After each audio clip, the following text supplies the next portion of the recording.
Welcome to Freedom and Glory, Tales of American Spirit, where we share inspiring stories of resilience, courage, and hope. Join us as we celebrate the people and moments that define our nation's values and remind us that even the smallest actions can spark lasting change. And here's your hosts, Liz Morris and Bill LeMay.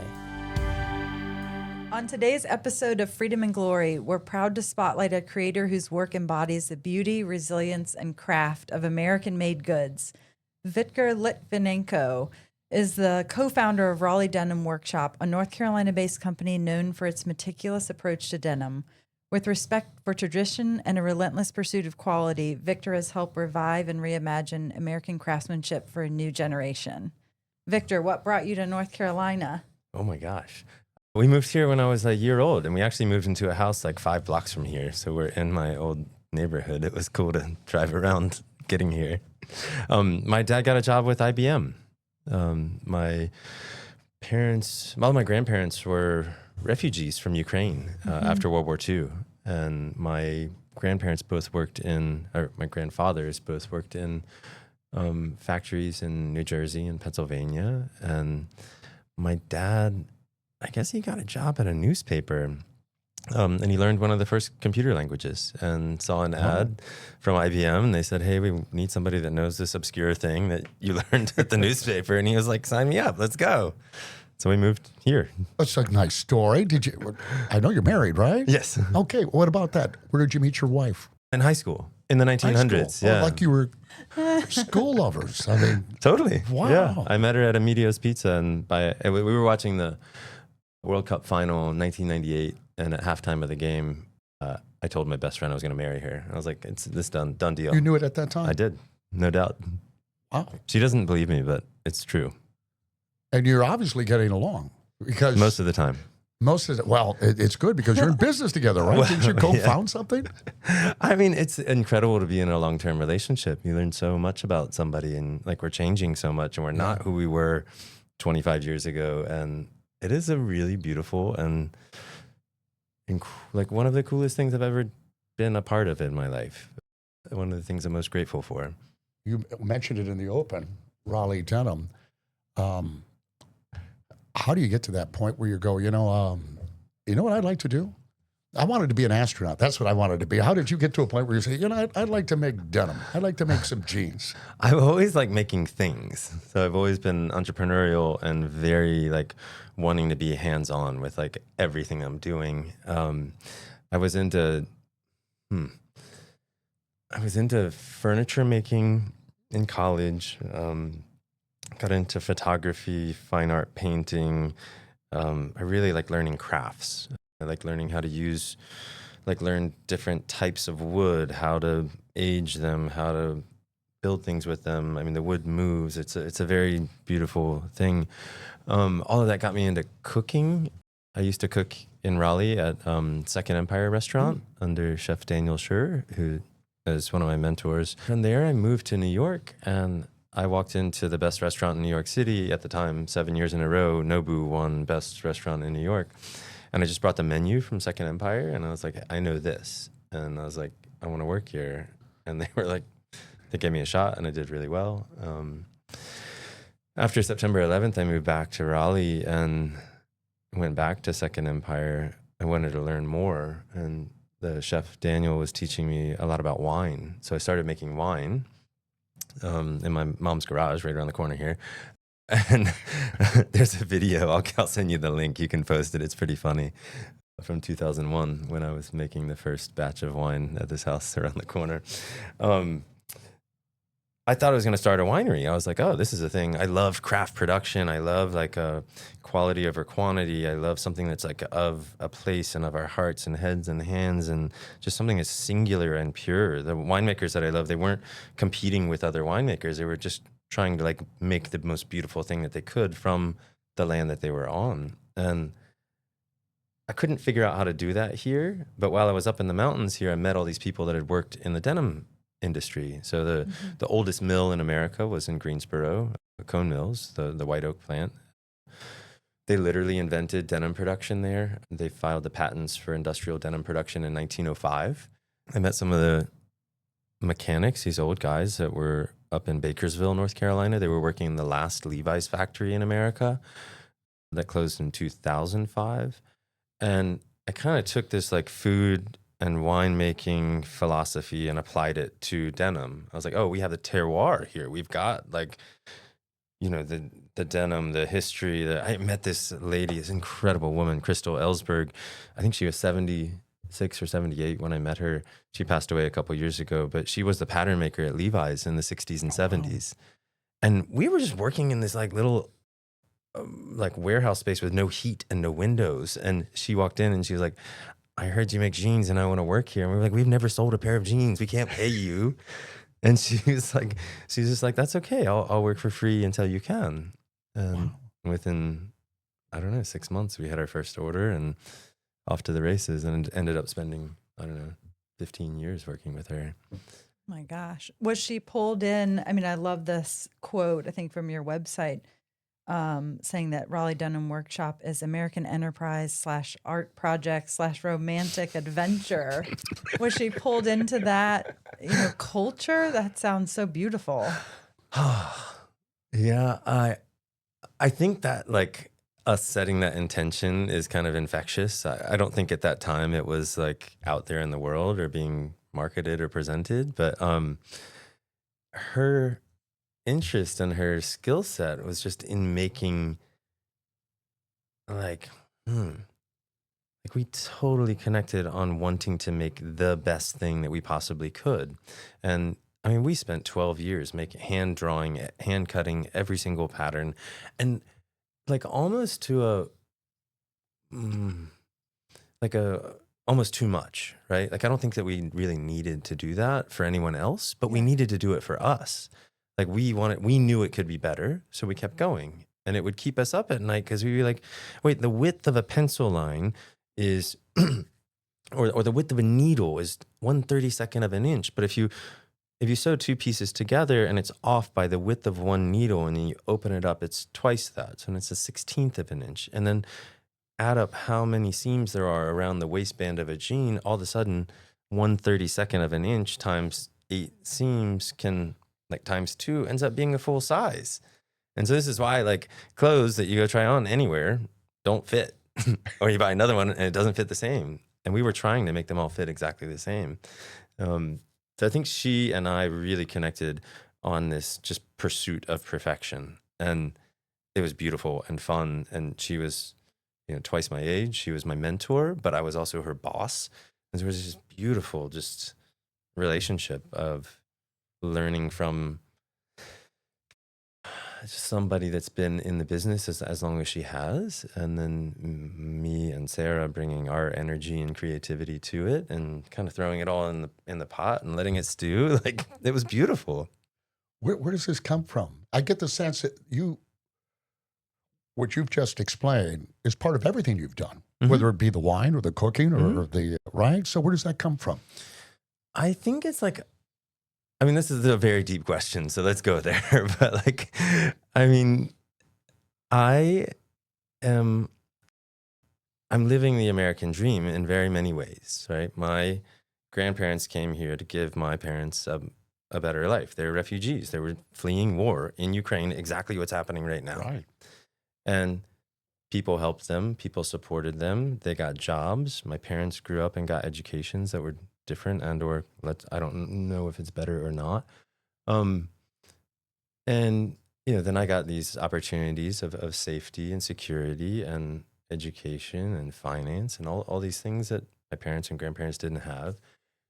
But I'm missing a lot of like deeper connection and history with a place and with a community and with family. Like I don't have a big family. I don't have aunts and uncles and cousins.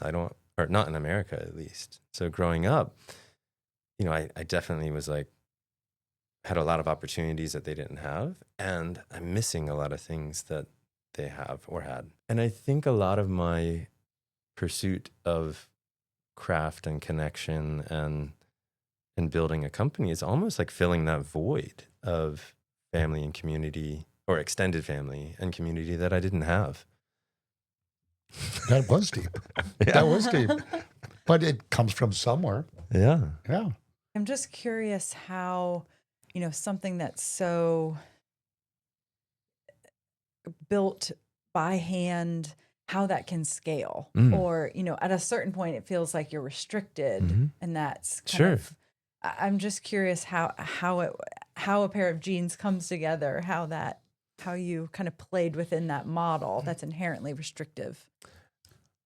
I think the beauty of what we are doing and were doing was that it was restrictive in the beginning. Like, we restricted a lot of things. We said, we're only going to use fabrics from North Carolina. We weren't trying to make things in America. We were trying to make things in North Carolina, of North Carolina materials, like, because this is our home, this is our place, this is the history, not for the sake of North Carolina or the sake of America. Like, just it's of us, the way that the winemakers are making things that are of them. The winemaker in Portugal is doing the same thing because it's like of their place. So I think there's like a fallacy of the need or want to scale. And that hurt us quite a bit. And I don't believe it at all. And if I look to like mature, or what I call mature economic markets in Europe or Asia or Japan, I don't know, like you go to France and there's some cheesemaker on the side of a hill that's like a 14th generation cheesemaker, and they make the same amount of cheese now as they did then, and it works great. Yeah. And it's about quality over quantity. And I think that's a thing that's missing in, this is general, but like, I think America being such a young country compared to others, a young culture, a young society in a way, it's like we don't have those roots as deep as when you go to almost any other country in the world. So I think we started doing this because we wanted to make an honest thing of our hearts and heads and hands, and of North Carolina and of America and of our history, and with the dream of it getting bigger, and we tried to make it bigger and it didn't necessarily work as well. And we're like, no, the thing we were doing in the beginning was incredible and beautiful and honest, and people wanted it because it was like not easy to get, and it was not inexpensive. We were like doing the exact opposite of what the market was doing at the time. And that's what people wanted. And these jeans, like, we got some on the wall in the shop that people were wearing for 12 years. And so yes, they're very expensive. They're like 2 or 3 times more than most people would ever consider spending on a pair of jeans. But what pair of jeans do you have has lasted 12 years? That's an excellent point. I think your timing is great, though. I mean, I think you're right. I think people have kind of been starved for this because everything went away. We used to manufacture. Kids would graduate and go to the mill where their father used to work, and that all kind of disappeared. So I'm attracted to that as well. But you never made jeans before. How did you learn to make jeans? I bought a sewing machine and started. You just sat down and started. Yeah. There was no YouTube. There was no like instructional videos. There was no TikTok showing you how to sew. Like, I just took some jeans apart. I bought a sewing machine. I put it in my apartment, and I made a pair every single day for 500 days. And I still have all of them. And they were awful. Yeah. But sometimes I pull them out and I'm like, damn, these are awful. And sometimes I pull them out and I'm like, wow, these are pretty good. I can see your have in a good way, an obsessive personality. Totally. Yeah. So just had to get into it yourself and kind of uncover the details. I mean, were you, when you're, searching for sewers or these craftspeople, is that what you're looking for? Someone as obsessive as to match your passion? Maybe as a I was for a while. And then over the years, I've learned how to kind of I don't know what the right things are to look for, I guess. And it's more curiosity than obsession. And so I think curiosity is that thing where somebody wants to learn, they want to know, they want to grow. That's the first requirement. It's like that and being kind. And then the rest of it is okay, I'll teach you anything you want. But you have to want to learn. And that's more important than dexterity or understanding how to do something. We humans are built to make stuff. This is what we're supposed to, I think what we're supposed to do. And I think it brings a lot of joy to a lot of people. And I think it was kind of beat out of us over the last generation or two or three, that like, no, you don't do that, or you don't go work in the mill, or you don't go to these things. Like, you need to be a doctor or a lawyer, and those are great professions too, don't get me wrong, but like, I think there's a lot of people that just want to actually construct something and see it in front of their eyes with their hands, like putting something together. And I think when we can do that in a meaningful way and make a quality product, when we can do something that has a story that resonates, it's one of the most beautiful feelings, like both for me and for everyone that works with us at the shop. Well, they signed their products. Mm-hmm. You got to have a lot of pride in what you're doing in order to put your name on something. Mm-hmm. How do you find these people? I mean, we ask around. I'm always asking people, but it's never the same. I mean, like, I just had this guy come in the other day. He was working at a bakery, and he had been to college, but like wasn't his vibe. And then he went to Ireland and studied pants making at a place there and came back. Oh my gosh. And he just came in and he was like, yeah, I just got back from Ireland. I love sewing. And I mean, we get people every day that are like, oh, I want to be a fashion designer. I want it to be, I'm like, this is not Project Runway. Like, this is like it's a factory. We're making stuff, and it's not like a sweatshop factory, but like, we are focused on making stuff. And if you want to sit at a sewing machine for 8 hours a day and listen to a podcast and make the most beautiful jeans on earth, like, I want you here. But 99% of the people that come in are not looking for that. But this guy was like, yeah, I want to be there. And I was like, okay, cool. And I was like, oh, well, just, you can apprentice with us for a month or two. And then we just hired him last week. And, sometimes I'll put up a sign at a Hispanic grocery store or the Asian grocery store, or I'll post something on Instagram, and every single time I put anything anywhere, people come. And it's like, there's no demographic. Like, that's neat. It's young, it's old, it's like, it's such a broad group of people. And, over the years it's changed quite a bit, but it's always people that are interested in creating something and like seeing that happen, which I think is all of us, but. No, that's very cool. Every time you raise the stars and stripes, you're honoring the values that built this nation: resilience, determination, and the pursuit of freedom. Beacon Nylon U.S. flags are made by American flag makers who understand that legacy. Crafted with individually embroidered stars, sewn stripes, and bold colors designed to hold up under the toughest conditions, these flags are built to last. We're so confident in the quality that if yours wears out before 6 months, we'll replace it for free. Show your pride with a flag worthy of the ideals it represents. Order yours now at carrot-top.com/beacon. I think in a lot of places, people feel like sewing, or it's sort of a dying art. Mm-hmm. But it's not. I think people think that, but it's not. Yeah. Like, if you look on TikTok, if you look on Instagram, like, the number of young people that are posting like how-to videos, how to buy some stuff at a thrift store, take it apart, and then create something spectacular. Like, it's unbelievable how much there is. Like, that energy and that need for creation is stronger than ever. I think it's just the first time that, like, people can be celebrated for that work that they're already doing. Mm-hmm. I think in the past, like, 20, 30, 40 years, something like, it wasn't so visible, and there wasn't it's not really like a sexy job. Yeah. But it's a thing that people go to their job and then they go home and do this.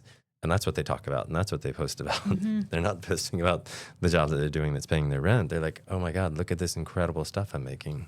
And they are. And it's so fun. I think it's more alive now than ever. Well, they love it, right? I mean, when you love something that you're doing, you want to talk about it, you want to show it off. Sure. Can I just ask? I mean, how's business?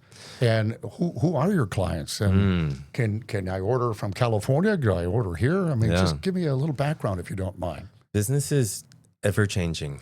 Okay, good. It's turbulent times right now, and it's scary. I mean, we've been in this for 18 years, and it's changed tremendously. We were selling to like Barney's and Neiman Marcus and Saks and Nordstrom, and then we were selling to all smaller boutiques. And then COVID came and we lost all of that. And then we're selling online and that was great. And then the algorithms change and it's not. And then tariffs. And I mean, every single day it's like It's a challenge. Yeah, yeah. But like we've been here for 18 years and like adaptability is really like that's the game, right? It's like in business, it's a creative pursuit of like how does this work and how do we make it work and how do we adjust? And like some days that's terrifying, some days it's really fun. One of my favorite mentors says that constraints breed creativity. And so every time it changes and it gets hard, I'm like, oh, this is an opportunity for creativity. We need to be like sometimes I think our most creative and most beautiful design is the business model. Like it's not the gene or it's not like an article of clothing. It's like that we built a model that has endured at our scale.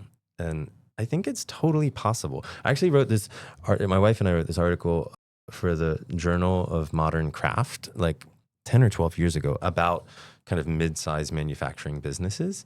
I'll send you a link to it too. Maybe you can link to it. But we wrote it pretty early on in our time and it holds up pretty well. I think it's interesting. I'm just thinking about that creative, what's the word? The curious mindset. I mean, I think as a business owner, when things get tough, it's the hardest thing to keep that curious mindset, and that's how you win. So I totally agree. You're talking about, sourcing things from North Carolina.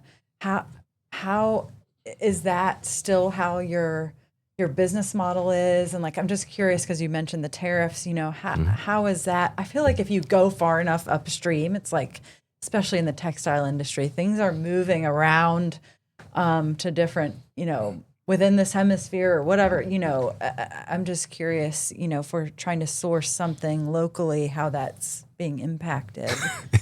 It's very hard and it's a long story. So I'll try and keep it short, but we can dig in deeper as you wish. But in the beginning, it was like we could get the fabric from North Carolina. We could get a lot of the cotton from North Carolina, and then it could get the cotton gin, the spinning, the weaving. We were doing the cutting and sewing, the thread. I think the only things we're getting from out of state were zippers, rivets, and the leather, which very small bits of it. Over time, the mill closed. The wash house that we were working with closed. And so then the mill that was here is now making fabric in Mexico. The cotton's coming from America. It's going to Mexico to get woven. It's shipping to us in North Carolina. We're cutting and sewing. We're shipping to LA to get washed because there's no other wash houses.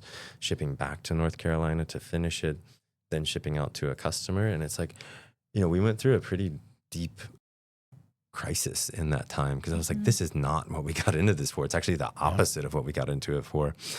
And we ended up making some decisions about different product lines. So there are some things that we are absolutely the best at that we make here in North Carolina, which is the selvage raw denim. And that's a thing that we still make here. But the things that require washing, we're doing closer to the wash house, or the things that like that fabric that we're getting from Mexico, we're making a lot of that in Mexico now. And the making it closer, I mean, it took going and visiting and checking out and believing in the craftsmanship. But after 10, 12, 15 years of making what we were doing, we knew enough to be able to transfer that information to other places. And we found people that could do it as well or better.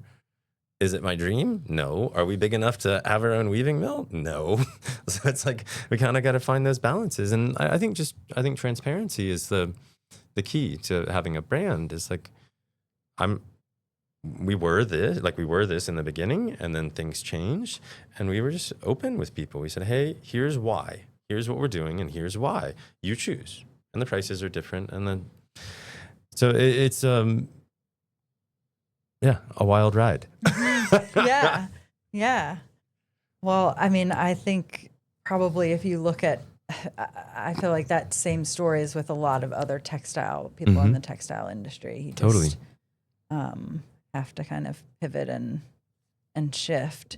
Do you, I mean, Do you feel like your brand is impacting or like a leader in the denim industry? Do you feel like people are looking to you for, I don't know, sustainability or transparency? How do you feel like you're leading the rest of the industry? I do think that we're having impact. And I do know that, like, a lot of people that I know that work at the biggest brands out there, every single person that works there knows about us and or has us on one of their mood boards or something.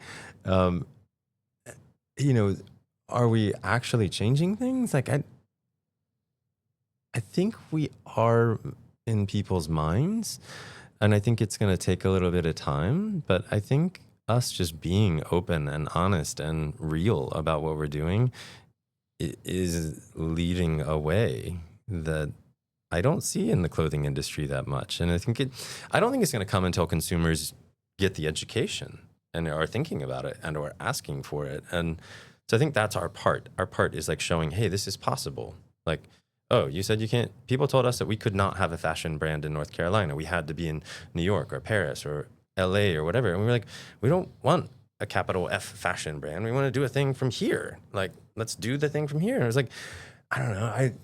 I remember thinking a lot about Outkast, the hip hop group. Yes. And like when they came out, like it was all East Coast and West Coast rap. And then they were just like, no, we have something different to share. And it's as beautiful or better. And they just did it.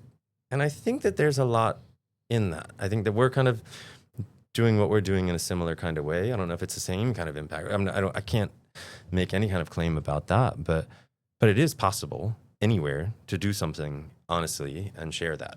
And I think that's really fun. You know, if you ask a painter or a musician what's your favorite song, it's oftentimes tough for them to give you a name. So, but I'll ask you about jeans because seems very personal to you, and you've been doing this for 18 years. Mm-hmm.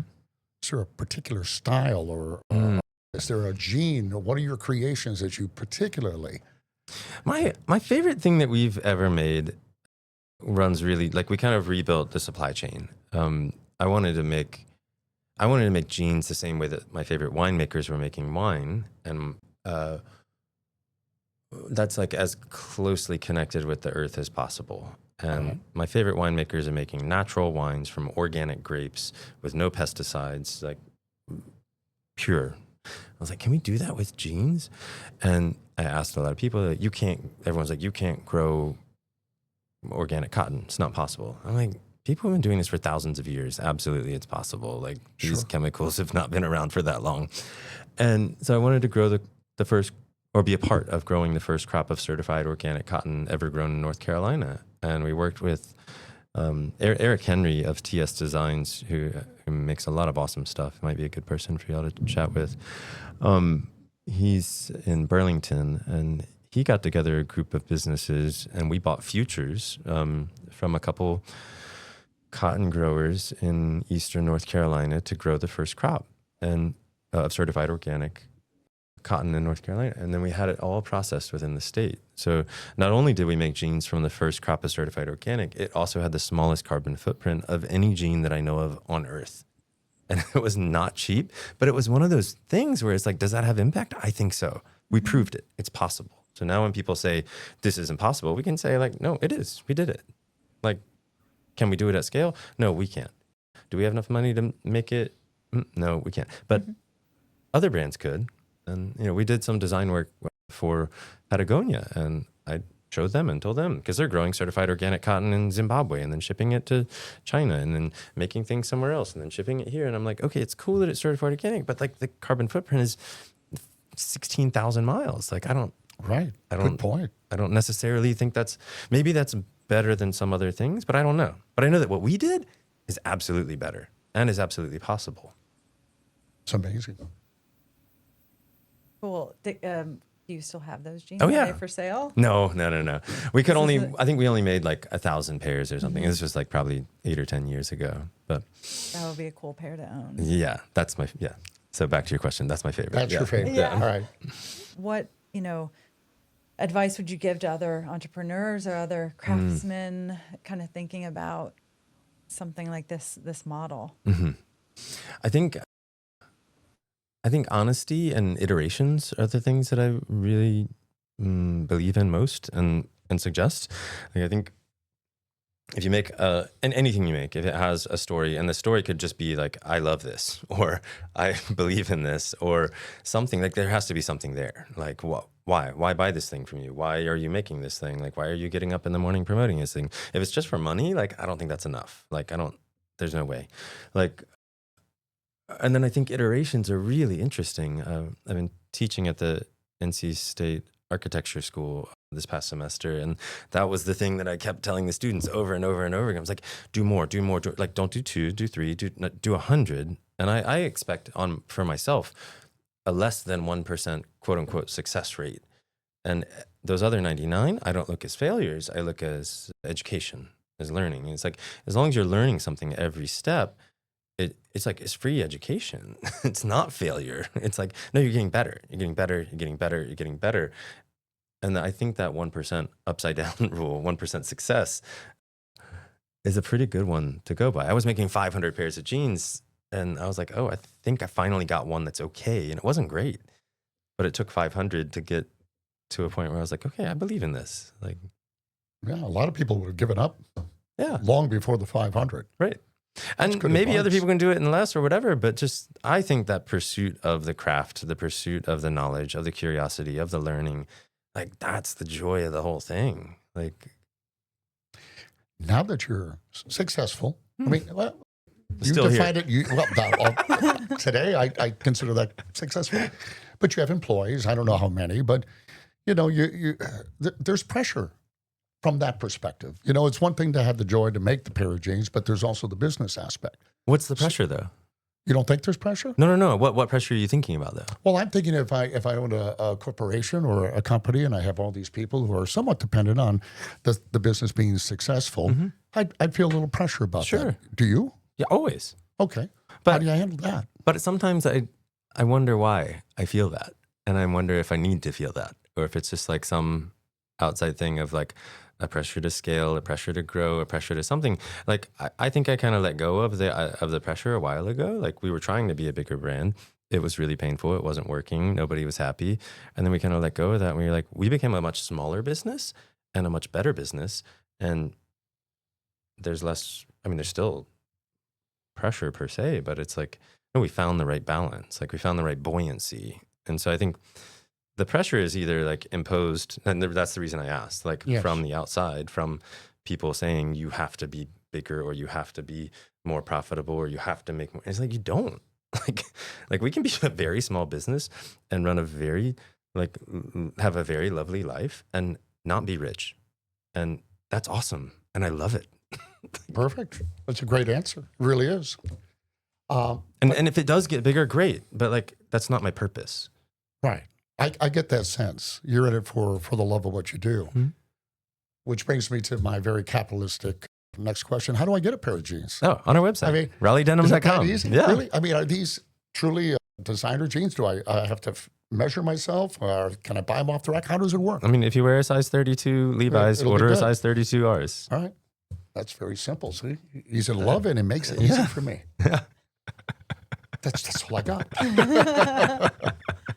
Yeah, there's lots of cool little videos and things out there of how you we got a do great things website. You do. and the machines that we use from the like 1930s and 40s, and you can see some of the pattern making. And I mean, what we're doing is very, it's unlike anything else that I've seen out there.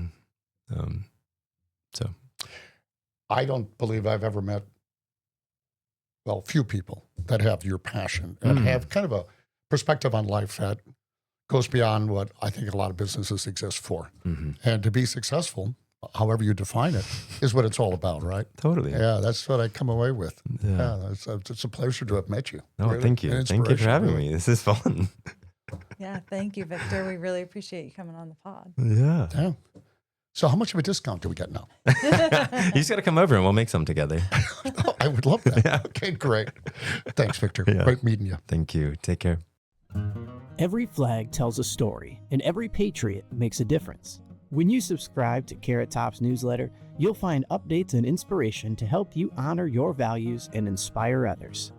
Take the next step. Sign up today at carrot-top.com.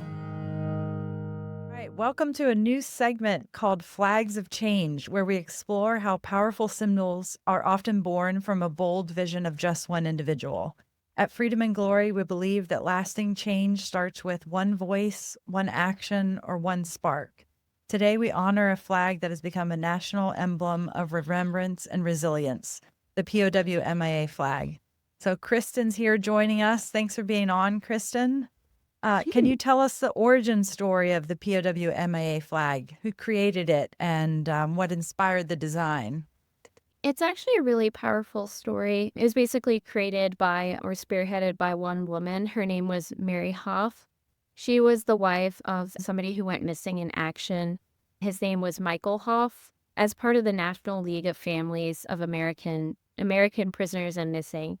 Quite a mouthful, but she was part of this organization.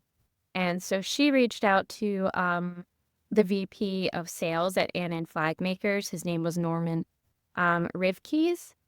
And so he was able to connect her with one of their designers. And then his name was Newt Heisley. And his son was in the military as well. And he had actually contracted hepatitis while in military training.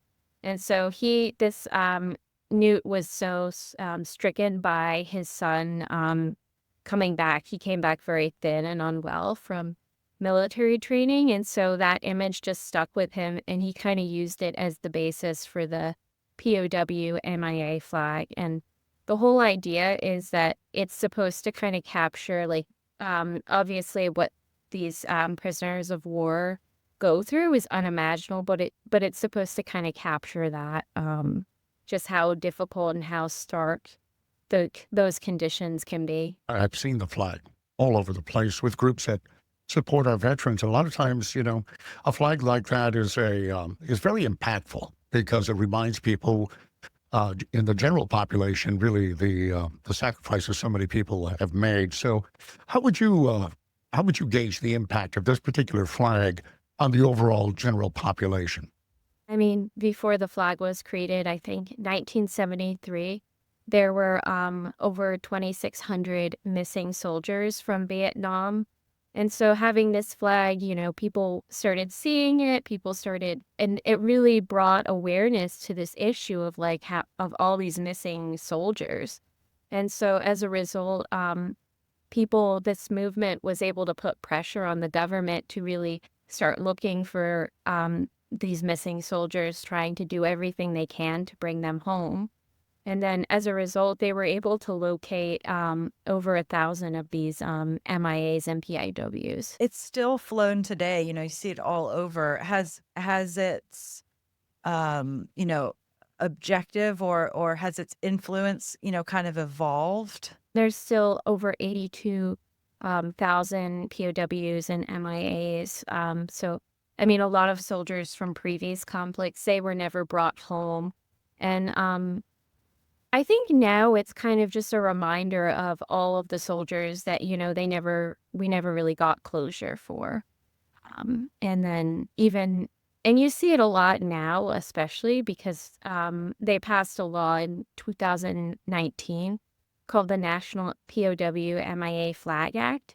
And so basically now it's required for VA medical centers, military bases, national cemeteries, all of those places, they have to fly these flags.